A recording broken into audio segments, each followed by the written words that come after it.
श्री स्वामी समर्थ. आज तुम्हाला संतान प्राप्तीतील सगळ्यात महत्त्वाची आणि विशेष सेवा सांगणार आहे, जी की मी स्वतः केली होती. जेव्हा आपल्याला एखाद्या गोष्टीने फरक पडत नाहीये किंवा एखादी गोष्ट पाहिजे असते, तेव्हा त्या गोष्टीसाठी आपण काहीही करायला तयार होतो. तसंच मी माझा अनुभव सांगते. जेव्हा मला नव्हतं, तेव्हा मी एक कोणती ना कोणती सेवा शोधत असायची. ही करू की ती करू? माझ्या भरपूर अशा सेवा चालायच्या, की मला फक्त सेवा करायची आहे म्हणून. आणि त्या पिरियडमध्ये मी ही सुद्धा सेवा जी आहे, ती खूप मन लावून केली होती आणि महाराजांनी मला अ, त्याचा जो फळ आहे, त्याची जी विलक्षण अनुभूती आहे, ती मला दिली होती. आज मी तुम्हाला ती सेवा सांगणार आहे. जेव्हा एखाद्या गोष्टीसाठी आपण तरसतो आणि ती गोष्ट आपल्याला पाहिजे असते, तर त्या गोष्टीसाठी आपण काहीही करायला तयार होतो. कारण की ती गोष्ट कोणत्याही परिस्थितीत आपल्याला हवी असते. तसंच माझं होतं, की मला कुठल्याही परिस्थितीत बाळ हवं आहे.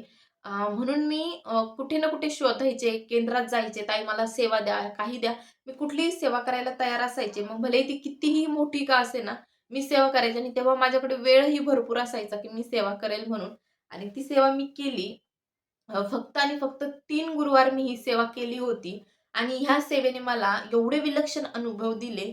आज माझ्या संतान प्राप्तीची जी माझी सेवा होती, त्या सेवेतील सगळ्यात महत्त्वाची सेवा माझी ही होती. तर सेवा काय करायची? आज तुम्हाला मी सांगणार आहे. महिन्यातील कोणताही गुरुवार, कोणताही महिना असो, फक्त गुरुवारी अमावस्या आली नाही पाहिजे. तर आता समजा गुरुवार आलेला आहे, तर सेवा करायची आहे. सकाळीच गुरुवारी उठायचं. आपल्या घरामध्ये अगोदरच एक नारळ, खडीसाखर, दक्षिणा, काही फळे, केळी आणा किंवा सफरचंद आणा किंवा कुठलंही फळ आणा. पण ते फळ पिवळं आणा. मी केळी घेतली होती. हो, तर तुम्ही पिवळं फूल वाहू शकता. पिवळं केळी आणि पिवळी फुलं आणा आणि हे सगळं साहित्य जमा करायचं आणि आपल्याला दत्त महाराजांच्या मंदिरामध्ये जायचं आहे.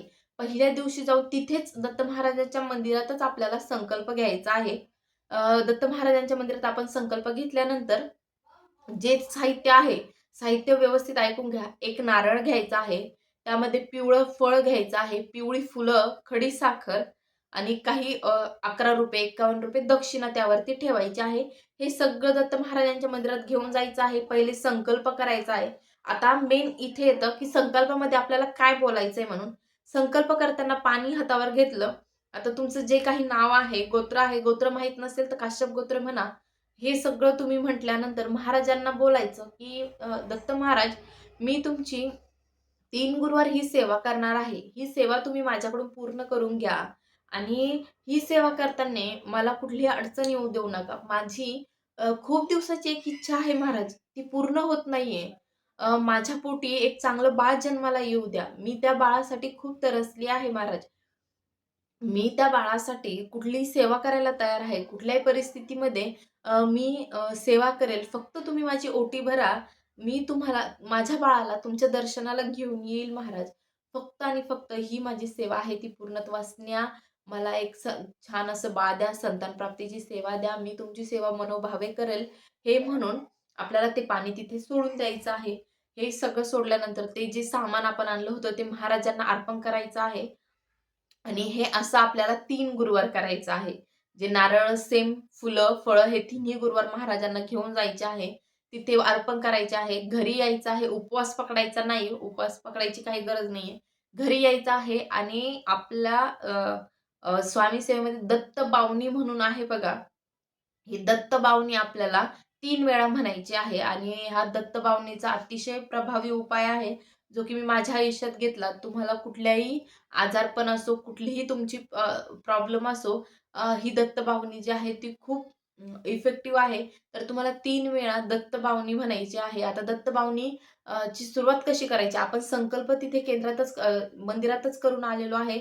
घरी यायचं आहे. दत्तबावनीची जी कोणती पोथी असेल, त्या पोथीचे पूजन करायचे आहे. दत्त महाराजांची मूर्ती, फोटो असेल त्याचं पूजन करा. दत्त महाराजांचं नसेल तर आपल्या स्वामी महाराजांचं फूल, अक्षता, गंध ते करा. आरती करायची आहे आणि त्यानंतर तुमच्या घरामध्ये जो काही गोडाचा नैवेद्य बनवला जातो किंवा मग जो काही तुम्ही खाणार आहात जेवण ते किंवा मग त्या दिवशी महाराजांना शिरा वगैरे बनवा किंवा एखादी पिवळी गोष्ट अर्पण करा आणि महाराजांची संध्याकाळी आरती करायची आहे. आणि संध्याकाळी आरती झाल्यानंतर दत्तबावनीचे पाठ करायचे आहेत 3. हे अतिशय महत्त्वाचा आणि प्रभावी उपाय आहे. तुम्ही एकदा करून बघा. तुमच्या आयुष्यात काय बदल होतात ना, हे मला सांगा. ह्या सेवेची एवढे विलक्षण अनुभव आहे. दत्तबावनी ही अतिशय प्रभावी अशी सेवा आहे. तुम्ही एकदा ह्या दत्तबावनीची सेवा करून बघा आणि फक्त 3 गुरुवार करा. 3 गुरुवारामध्ये तुमचं जे काही काम आहे ते नक्की होईल. तुमच्या त्या कामातील जे अडथळे आहेत ते दूर होतात. आणि महाराज आपल्याला ह्या कामासाठी जे आपलं काम अडकलेले आहेत, त्यासाठी मार्ग काढतात. असं नाहीये की तुम्ही फक्त ही संतान प्राप्तीसाठीच तुम्हाला ही सेवा करायची आहे. तुमचं कर्जबाजारीपणा असो, नोकरीविषयक समस्या असो किंवा कुठलीही अडचण असो, महाराज ह्या सेवेने सॉल्व्ह करतील. कारण की दत्तभावनी आहेच एवढी प्रभावी सेवा. तुम्ही एकदा ही सेवा नक्की करून बघा आणि काय अनुभव येतात मला नक्की कमेंटमध्ये सांगा. कमेंट बॉक्समध्ये श्री गुरुदेव दत्त हे लिहायला विसरू नका आणि ह्या सेवेसोबत आपल्याला एक माळ श्री गुरुदेव दत्त, श्री गुरुदेव दत्त, श्री गुरुदेव दत्त मंत्र जप करायचा आहे किंवा फक्त दत्त, दत्त, दत्त, दत्त हा मंत्र जरी तुम्ही जपला, तरी अतिशय महत्त्वाची आणि प्रभावी सेवा आहे. दत्त महाराज साक्षात तुमची सेवा स्वीकारतात. तुम्ही अनुभव घेऊन बघा आणि तेवढ्या मनापासून सेवा करा. महाराज एवढे अनुभव देतात आणि ती सेवा स्वीकारतात, तेव्हा महाराज आपल्याला संकेतही देतात. आता जेव्हा मी ही सेवा केली होती, माझी जी दत्तभावनीची पोथी मी पाटावरती मांडलेली होती आणि पूजन वगैरे झालं माझं. अ, वाचन वगैरे झालं. मी आरती केली आणि आरतीचं ताट ठेवलं. आरतीच्या ताटाखाली कुठलीच रक्षा नव्हती, काही नव्हतं. अगरबत्ती, धूपदीपही खूप लांब लावलेला होता आणि माझ्या ताटाखाली महाराजांची पावलं उमटलेले होते. म्हणजे पूर्ण महाराजांच्या पाऊलचा माझ्याकडे फोटो जर असला या मोबाईलमध्ये, मी तुम्हाला स्क्रीनवर नक्की टाकेल. तर महाराजांचा त्या फोटो हे उमटलेलं होतं, पावलांचे ठसे तिथं. आणि त्यानंतर लगेचच अवघ्या 1 ते दीड महिन्यात मला प्रेग्नन्सी राहिली होती. माझ्या मिस्टरांचे काही कामं होते, ते अडकलेले तेही पूर्ण झाले होते फक्त ह्या सेवेमुळे आणि घरामध्ये एक सकारात्मकतेचं, पॉझिटिव्हिटीचं वातावरण तयार झालेलं होतं. फक्त दत्त महाराजांच्या सेवेमुळे.